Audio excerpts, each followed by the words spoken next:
I hope all of you enjoy this session and take home a good amount of information out of this session. Okay, so let's begin with the agenda, the first slide of the session. As usual, our first slide is going to be the agenda of the day.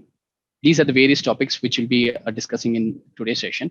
We shall majorly discuss about cloud computing, uh, tell you about various cloud providers, and also discuss about the service available in clouds and a bit of cloud history as well. And I'll also give you a walkthrough or a demo on cloud. And towards the end, let's discuss how cloud computing is going to benefit you all in your career or help someone get the job they aspire for, right? That's what we all look for end of the day. All right. With this, let's jump into the topic. Our first topic would be introduction to cloud. So basically, I have broken this topic into 5W formats, like what, why, who, how, when, and where. This you can apply this format to learn any concept. It's a very simplified manner. I mean, this is what we are going to use in this session as well. I mean, this has helped me a lot in the previous sessions as well. So I find it very easy, and we are going to apply the same over here as well, right? So let's begin with what exactly cloud is, right? So what is cloud? If you look at the basic definition, which is available in books, it says cloud computing is on-demand availability of the computer resources, mainly data storage and computing power, without the direct active management of resources. I mean, I know this sounds a little complicated. It was the same for me when I started years back, right? So let me put it in simple terms. So cloud computing is nothing. It's an on-demand delivery of IT resources via internet. So if you are in need of resources, you just access it over the internet. That's called cloud, right? Someone else is managing all that what you need, but all that you need in the internet, when you get it, that's called cloud.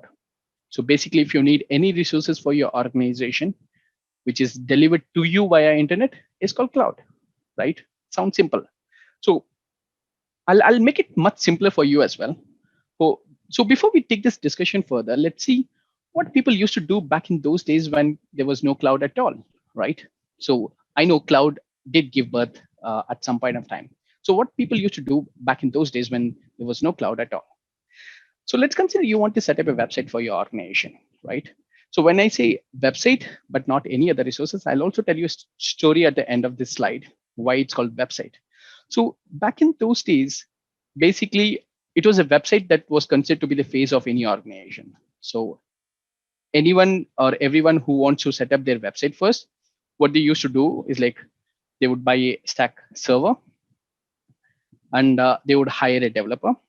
They would also host this, create a website in the server, host it in the server, and that's it. It's for go live. I mean, people can access the website for their business. That's what people used to do back in those days when it was very small. But when you want to grow your business, like when the business grows, what they do, they buy additional stack of servers. So they would buy single server, and in case if they want to create a larger website for a larger audience, they would buy a stack of servers. They would run the same website with a higher capacity for a larger audience.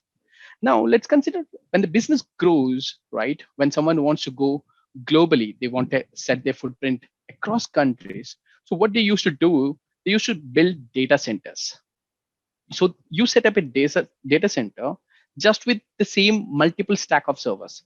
So, initially, they would buy a server for like for a single city. I mean, for a single country, they would buy stack of servers. And in case if they want to go globally, they would buy the same stack of servers in multiple stack of servers and host the same website, right?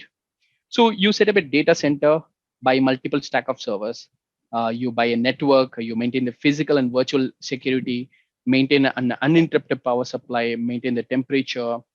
You have to ensure that it runs smoothly, right? I mean, it was a very huge challenge, right, in those days. Imagine we have multiple companies having their own data centers. Will that be not be a mess? Because if you have to maintain a data center, there's too much of cost involved. Like there's too much challenge which is involved, and each company going through this, there was too many challenges. So if you look at the challenges, what they had, the first thing was it was very expensive. Buying a server and then maintaining it globally. In case if your business is global, you have to maintain your data centers across countries. Like if you're running a business in US, Europe, Asia, and then EMEA, I mean Middle East. So you have to have your data center presence in all these countries, which was very difficult to maintain. I mean, preferably it was very expensive, first of all. And it was not very easy to maintain the data center as well, right? You have to maintain the temperature, the power supply has to be uninterrupted. And there were too many issues with respect to that, right, back in those days. But I know these days you can get this uninterrupted power supply, maintain the temperature as well. But back in those days, that was a very big challenge. And troubleshooting issues took a longer time. Let's consider you have a data center which is in US and you're working from India, right? If there is an issue reported in your data center, you have to send an engineer back from India to troubleshoot the issues in US, or someone has to come from US to India, vice versa. So that's when we had global travel, which was considered to be time-taking process. I mean, this the same concept when you had multiple data centers across different countries, right? Let's consider you have a user who is sitting in Australia and wants to access a database which is available in Europe. If you look at the traffic and the flow for the data, it was a huge length. I mean, the distance the data has to travel was very huge. So you could not expect the speed and the pace in the data transmission, right? In these days, you have a data transmission speed of 1 GB per second. But back in those days, imagine we had KBs, MBs of data transmission. So maintaining a data center across multiple regions for a specific client was too expensive and very slow comparatively. And the second thing about security, let's consider you have a data center which is set up somewhere in the outskirts of city. You have to ensure that physically secured as well. And if you maintain a large data, like let's consider Facebook has a huge data, right? They have to ensure that their data doesn't get hacked. Or Twitter, they have to ensure that data doesn't get hacked. So they have to maintain this physical and virtual security, which was a very big challenge in those days, right? And imagine having maintaining in huge data. Do you know what is the amount of data transmission which takes place in WhatsApp these days? It's close to 1 billion data. I mean, transaction which happens in WhatsApp. So if you have to maintain such huge data, you have to maintain the data as well, which was a very big challenge in those days, right? So that's when we thought. So there were multiple challenges with the traditional IT setup. So setting up a right from setting up a data center globally till the time we maintain the data. So that's when we thought of cloud computing. So what is this cloud computing? So when they decided about cloud computing, instead of maintaining one data center for each individual companies, they thought, why don't we combine them all and maintain one large data center, right? So a large data center which all could utilize with the same resource and the same space.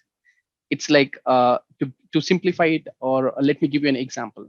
It's like having many individual shops in different locations, to that having all individual shop in a shopping mall of same brands or different brands, right? So you don't have to roam around different places, but everything is available at one centralized place. And this had some of the benefits as well. It was very easy to maintain, it was quick, it was fast, it was hassle free, and there were various benefits of having this centralized data center. So that's when we thought, why shouldn't we go for cloud? That's when we decided, okay, we should go for cloud, which will make the job easier than the traditional setup. So there, as I said, there are various benefits of using cloud, right? So when I say various benefits, so I have put up few benefits over here. I mean, you can talk the day long with the benefits which is available in cloud, but let's discuss about the important ones right now. So it says pay as you use. So what exactly this means? So when you say pay as use, you only pay for what you use. I know I had to set up a data center. I had to buy a server. I had to set up a data center with my own money. And even if I utilize, or even if it's underutilized, the data center has to be there, right? Which was very expensive. But when it comes to cloud, you just have to pay for what you use. You don't have to pay for the setup cost, or you don't have to pay for expanding the cost. It's like electricity example. If you want to compare it with how exactly does it looks like, it's like electricity. You stay at home, you use the electricity, you pay the bill. Like for example, for a month you go for a vacation, you don't use electricity for that month, you don't have to pay for the electricity.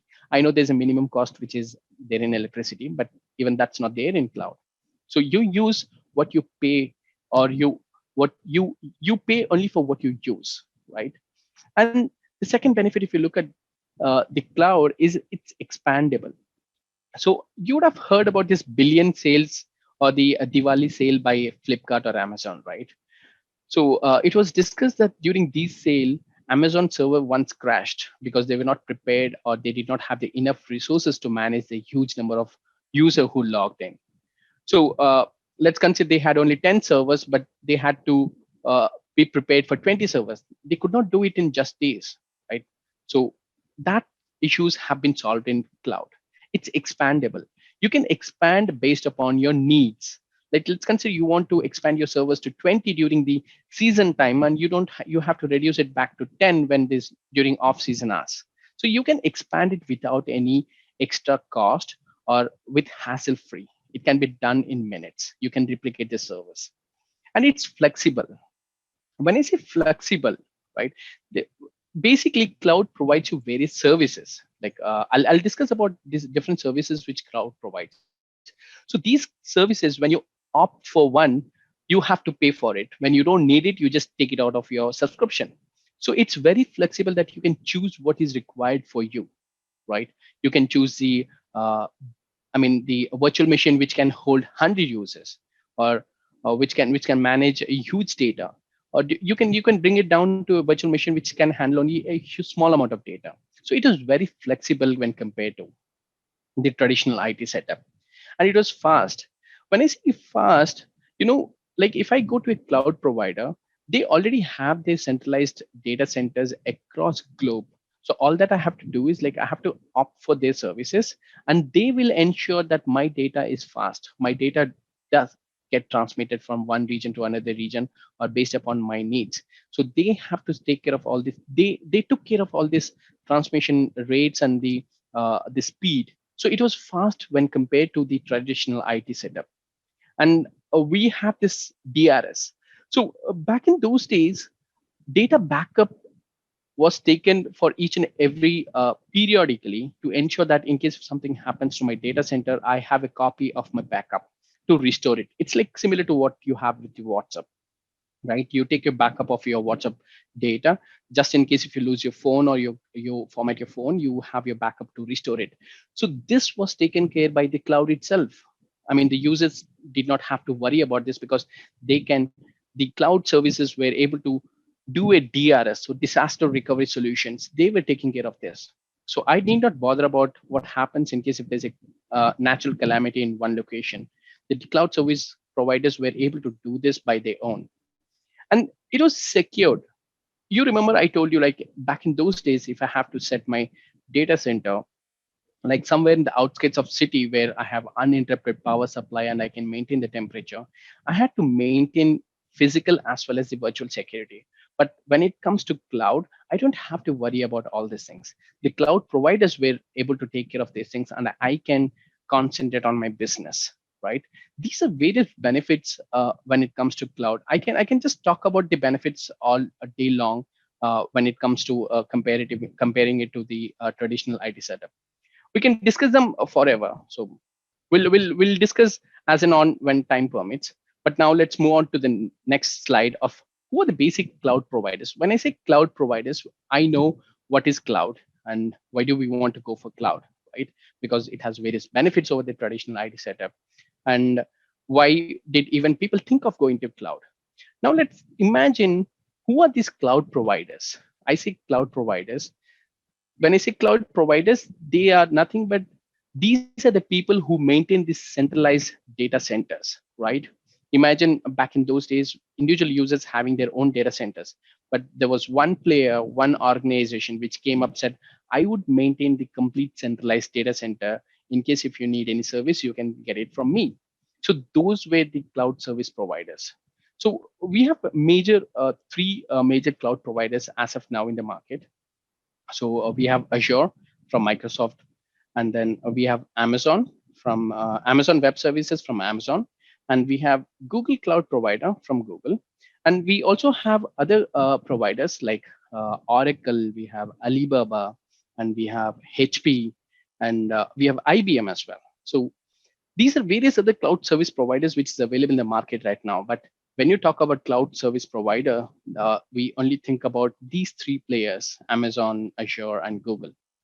So since we are focusing only on Azure, let's see what is best about Azure cloud service provider. So when you talk about cloud service provider with respect to Microsoft Azure, they are currently operating in 140 countries, right? So they have their centralized database, I mean, data centers in 140 countries, and it's growing every day. And they have currently 54 regions worldwide. When I say regions, so for example, Asia would have one region, and the entire Asia, like it could be India, Singapore, or in China or in Japan. And in Europe, they have one.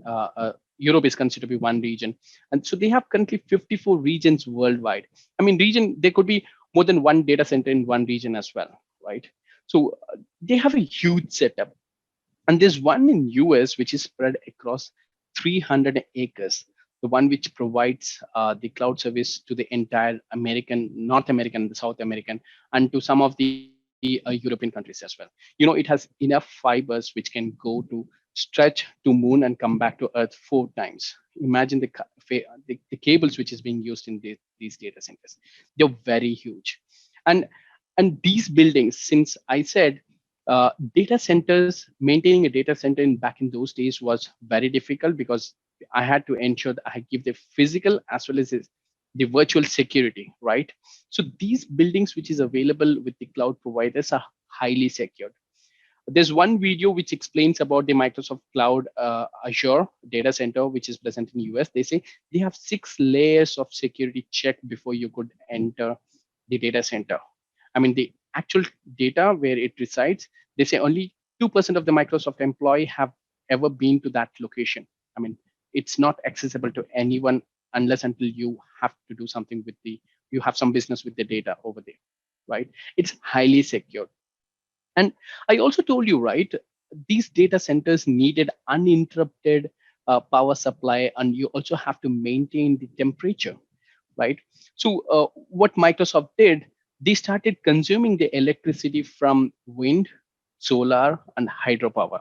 These are carbon-free electricities, which are uninterrupted, right? So 44% of Microsoft data centers across globe uses the energy which comes from wind, solar, and hydropower. If you, I'm not quite sure if you would have seen this in the news in recent times as well. Microsoft has one of the data centers in the seabed, right? They have this just to ensure that it's secured, it has uninterrupted power supply, and the temperature can be maintained with comparatively with a cheaper price than maintaining the temperature on Earth, right? On the land. So basically, if you look at these cloud providers, I mean, each and every cloud provider has their own benefits, but Azure has the most comparatively, the best Azure services comparatively out of all the cloud providers. Now let's see a bit of cloud history. So when I talk about the cloud history, I don't want you people to remember the dates. This is just for my reference, or you can just make a note of this one and then forget it. This is just to give you an gist of how exactly and when were they invented.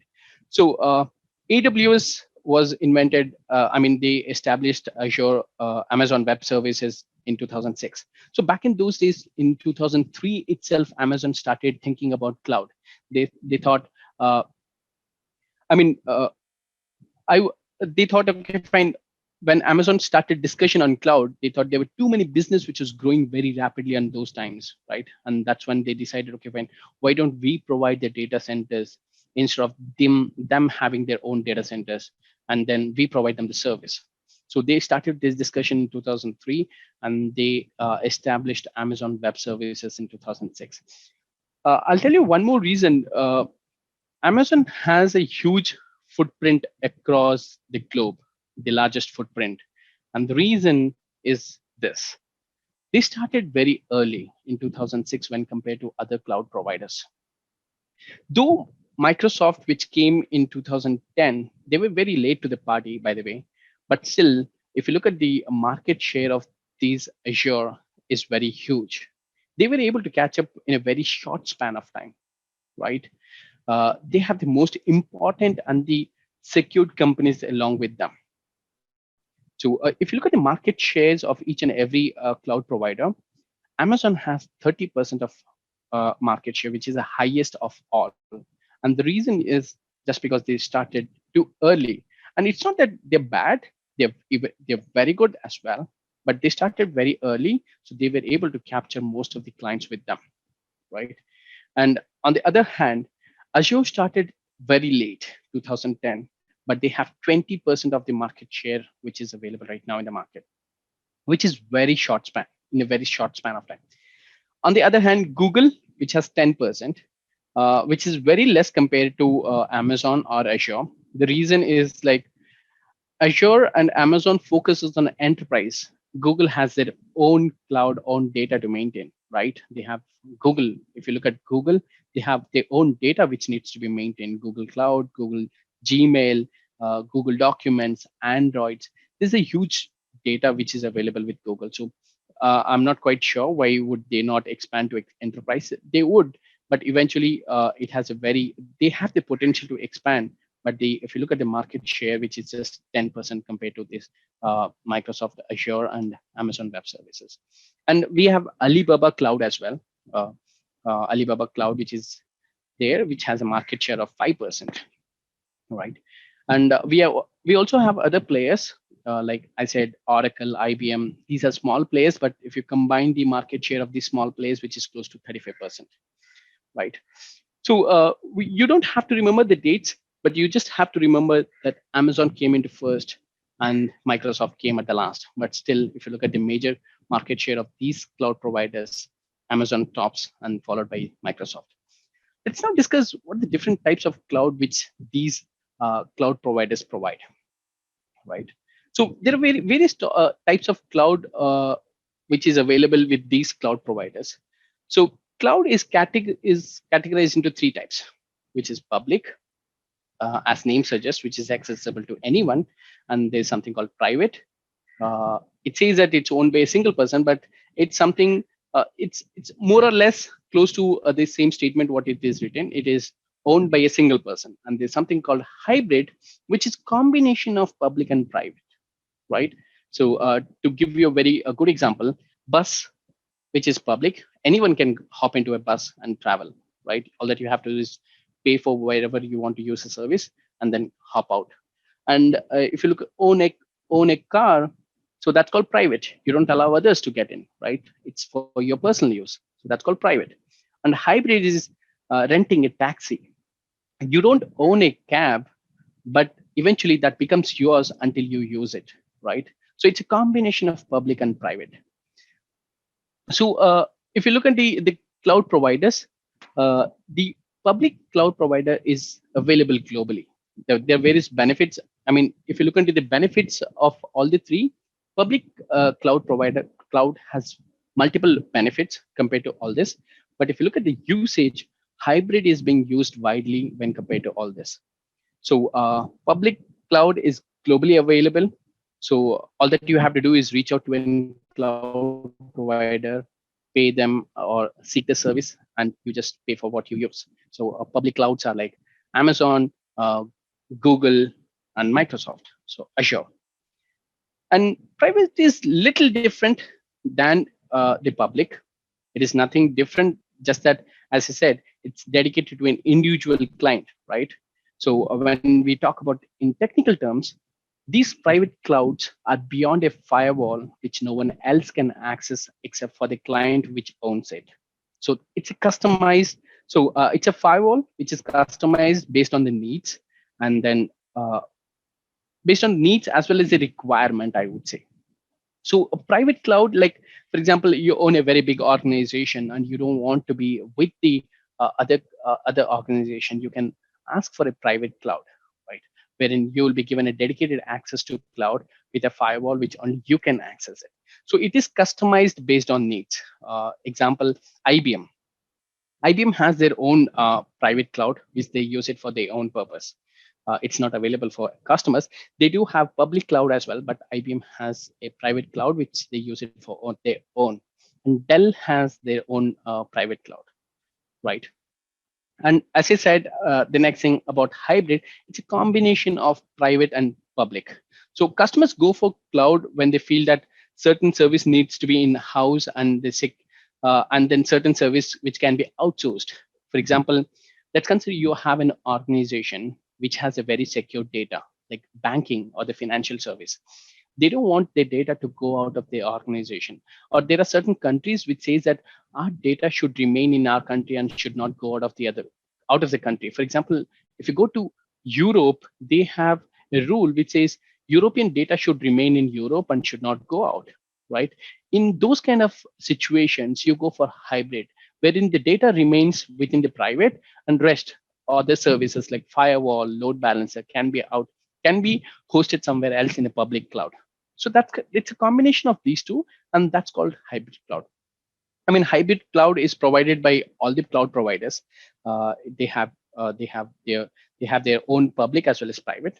So it's nothing different, just a combination of public and private. All right. With this, now we'll see what are the different models which is available with cloud, right? So as I said, we have different types of cloud, right? And I also told there are various types of services. Now, you shouldn't get confused about what is different cloud and what is different service models, right? So a cloud is nothing but a cloud service is a type of cloud, what you use. And type of service model, this model can be applied into any cloud service provider. I mean, cloud types, cloud models, sorry. So types of services are IaaS, PaaS, and SaaS. I'll just explain you with this one. So I know the name looks very fancy and tough to remember. But then once you understand the concept, it's very easy. Let's start with the SaaS. So it's called software as a service. It means we are using a service which is already being built and hosted on a cloud, or could be on a server as well, right?